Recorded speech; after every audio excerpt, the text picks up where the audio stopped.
Jordan with the strength, the concentration, and now he is upset because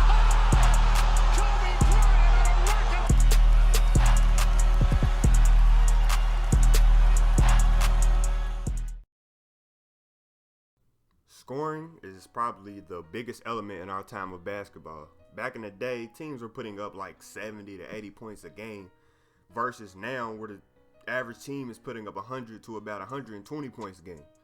You can say today's game has no defense, man. Think what you want, but I just say it's advanced offense. Individually, there's at least one or two people in all levels of basketball that can score 40 plus on the court at the same time. For instance, whether he cherry-picked or not, LaMelo Ball dropped 92 points in a high school game. Devin Booker gave the Celtics 70. Kobe went full Mamba mentality and put up 81. And we all heard of the great Wilt Chamberlain's 100-point game. But there is somebody who has put up more impressive numbers than all of these examples. Don't get me wrong, all those were overly impressive. I don't take nothing away from those moments in basketball because as a hooper myself, scoring 20 to 25 is a lot on any level. But in 2012, ESPN had delivered us a story on Jack Taylor.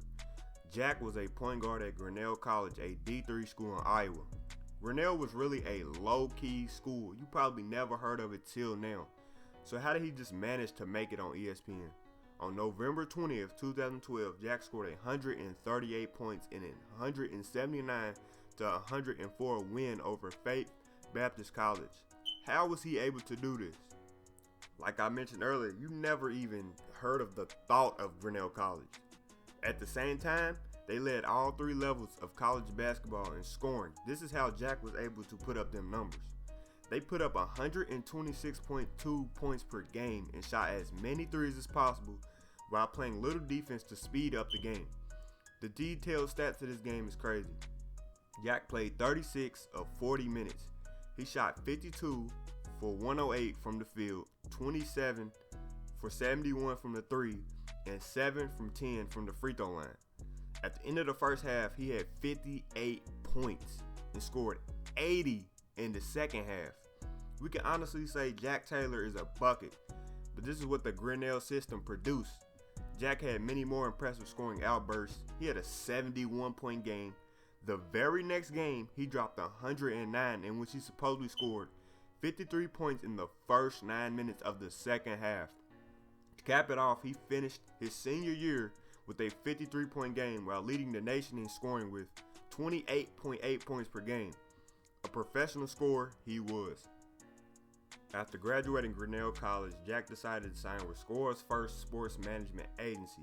Now, we're not going to get into the irony of that, but y'all see it. Y'all get what, okay, y'all see it. He entered his name in the 2015 NBA draft. Although he broke the internet and had NBA players amazed, he went undrafted and not a single team was interested in giving him a roster spot.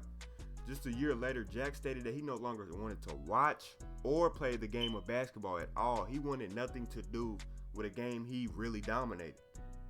Jack now runs his own podcast and media company called Taylor Media. I personally think Jack had other things he wanted to do in life because we seen making it pro or NBA in the basketball is a long process when you're not a top athlete or talked about during the draft process.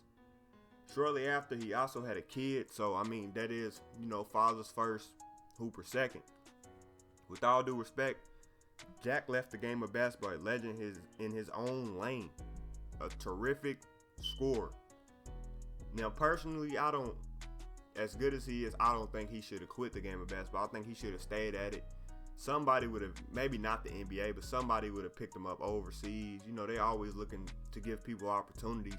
So I think he should have stayed at it. But for you personally, if you are good at something like he was, no matter if it's sports, I don't care if you're an artist, don't ever give up on it. You might have things in life you might have to do, but that's what the thing multitasking is for. So if you even good at something, if you even work on something, never give up. But that's all I got for today's video. Make sure you like, share, and most importantly, subscribe to the channel because we got more videos coming. I know I've been slacking, but I'm getting back on track slowly. So that's all I got for today's video. Jerm is out.